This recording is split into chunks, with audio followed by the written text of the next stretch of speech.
4,500 साल पहले इजिप्ट के राजा फिरौन ने एक ऐसा कारनामा करके दिखाया कि हमारे जो आज के साइंटिस्ट हैं वो भी आले बाले गा रहे हैं। उनके दिमाग से पार जो है बात चली गई है कि हुआ तो हुआ कैसे। आज की इस वीडियो में मैं आ चुका हूँ इजिप्ट और आपको बताने वाला हूँ कि भाई जो इजिप्ट के पिरामिड हैं, ये है खुफू पिरामिड जो सबसे बड़ा है, एक है खफरे का पिरामिड जो सेकंड नंबर का है, और एक है मेंकोरे का पिरामिड जो सबसे छोटा है।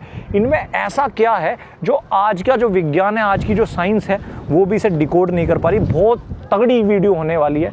तो भाई ये जो आप सामने देख रहे हो ना, ये है खुफू का पिरामिड, ठीक है, ये है सबसे बड़ा पिरामिड। अब इसके बारे में मैं आपको खास बात बता दूं, जल्दी आओ मेरे साथ में।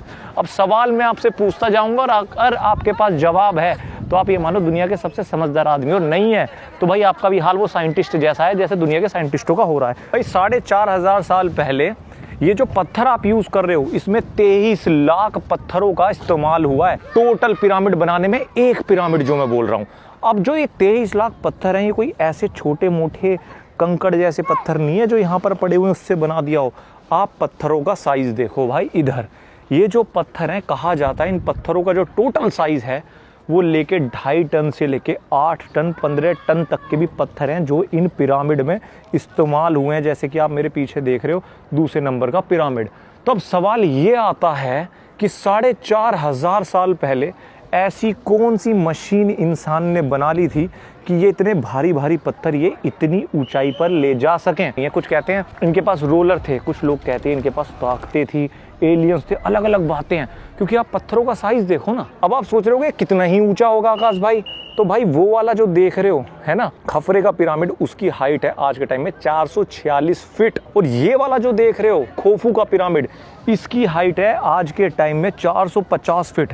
जब ये बनाया गया था 4,500 साल पहले तो इसकी हाइट थी 481 फीट, मतलब 30 फीट जो इसकी हाइट है वो पिछले 4,500 सालों में घट चुकी है। क्यों घट चुकी है? क्योंकि आंधी बारिश और इतना सारा एनवायरनमेंट में जो चेंज हुआ है। ये क्यों बनाए फिरौन ने? तो जो फिरौन था ना, उसका मानना ये था कि भाई जो मैं ऐसी कब्र बनाऊंगा जो पूरी दुनिया याद रखेगी। तो फिरौन की ये कब्र है, जो राजा था, फिरौन के बेटे की कब्र वो बताते हैं, फिरौन की रानियों की कब्र बताते हैं। और तीसरा जो है मेंकोरे, वो इन तीनों से सबसे छोटा है। उसकी हाइट है 200 फीट, लगभग इसके आधा। बट उसके अंदर आपको मम्मी देखने को मिलती है। आप अंदर जा सकते हो और अंदर का जो रास्ता है, जो सीढ़ियाँ हैं, वो आपको अंदर ले जाती हैं। ऐसा लगता है आप बिल्कुल ज़मीन के अंदर जाते जा रहे हो, एक ऐसी दुनिया में जा रहे हो जिसके बारे में आपको कुछ नहीं पता। और जब आप नीचे पहुँचते हो तब आपको एक कमरा देखने को मिलता है जहाँ पर कहते हैं कि जो उसकी रानी थी उसका मकबरा है या उसकी मम्मी रखी गई है। और आज की जो मॉडर्न साइंस है उसने तो एक और दावा कर दिया है। उसने बोला है कि हमने सैटेलाइट से इन जो पिरामिड है इनको स्कैन किया, वो सैटेलाइट जिसको यूज़ करते हैं समुद्र की स्कैनिंग के लिए, तो उसने पाया कि ये जो पिरामिड हैं इसके नीचे पूरा एक शहर बसा हुआ है। उन्होंने स्कैन किया तो काफ़ी बड़ा शहर, जो इन पिरामिडों से भी 10 गुना 5 गुना बड़ा शहर है। तो अब लोग ये पूछ रहे हैं कि भाई क्या शहर था उसके ऊपर पिरामिड बनाए गए, या जो मजदूर थे जिन्होंने ये पिरामिड बनाए वो उनका घर था, उन्होंने अंदर अपना घर बना लिया। काफ़ी सारे सवाल हैं जिसका कोई भी जवाब नहीं है।